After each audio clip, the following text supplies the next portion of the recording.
Lep pozdrav vsem skupaj, hvala za udeležbo. Danes zjutraj je pred sejo Državnega zbora potekala tretja nujna seja komisije o ugotavljanju zlorab pravosodju v zadevi Franc Kangler in drugi. Sprejeta sta bila dva sklepa, in sicer sklep o izvedbi pripravljalnih preiskovalnih dejanj in pa dokazni sklep.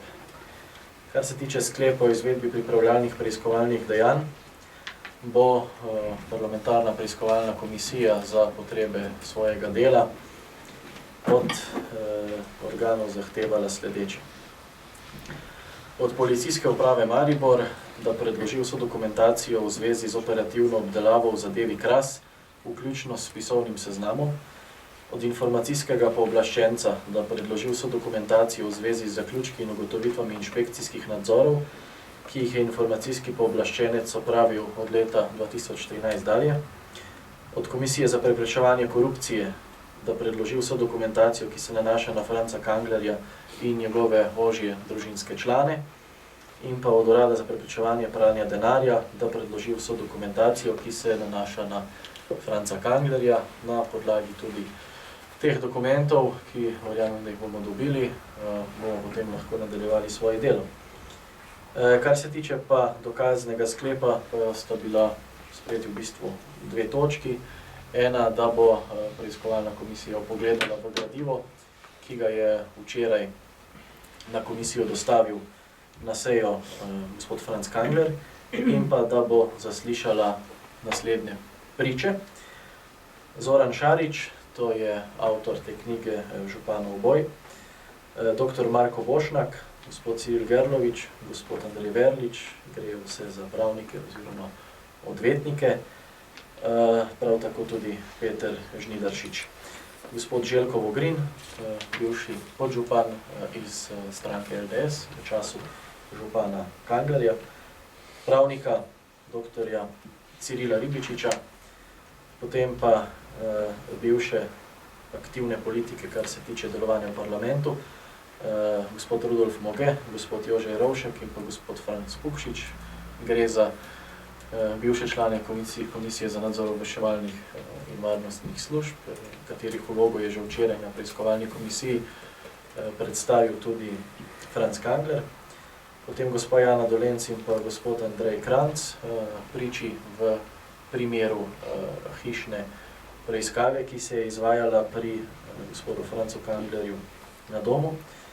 Potem pa gospoda Srečka Hvalca, gospoda Stojana Skalickega, gospod Emanuela Čerčka in pa gospod Moniko Kirbiš-Rojs, bližnje sodelavce takratnega župana Franca Kanglerja, kateri so bili strani organov pregona, strani kriminalistov, deležni pritiskov, da morajo povedati kaj obremenilnega proti Francu Kanglerju. Potem, da se zasliši tudi gospa Katarina Kresal, bivša ministrica za notranje zadeve, da se zasliši dr. Miro Cerar, aktualni minister za zunanje zadeve oziroma bivši predsednik Vlade Republike Slovenije. Prav tako je sprejela sklep v okviru tega sklepa, da se zaslišita gospod Darko Stare in pa magister Goran Klemenčič, se pravi predsednik KPK-ja in pa njegov namestnik, ter pa strani policije Aleksander Gršovnik, Marjan Fank in pa Zlatko Kranc. Skratka, vsi trije so bili tudi včeraj na komisiji imenovani. To je ta prvi seznam. Zaslišanji začnemo že oziroma nadaljujemo prihodnji teden v ponedeljek. Sklic seje bo šel verjetno danes ven, tako da boste o tem obveščeni naknadno, tudi kateri bodo zaslišani. In pa seveda seznam ta drugi del, se pravi, prvi je bil Franc Kangler, drugi del so sedaj ti in pa potem tretji del še sledi v kratkem, tretji seznam se dopolnjuje. Možno je že, da bo ta teden do konca tedna, zopet pol ure pred sejo Državnega zbora, sklicana seja preiskovalne komisije, tako da delo komisije nemoteno poteka naprej, kljub temu, da nekateri želijo postaviti komisijo. Tisti, ki ste spremljali včerajšnje zaslišanje Franca Kanglerja, lahko rečemo, da sem bil sam zelo šokiran, če je vse to res.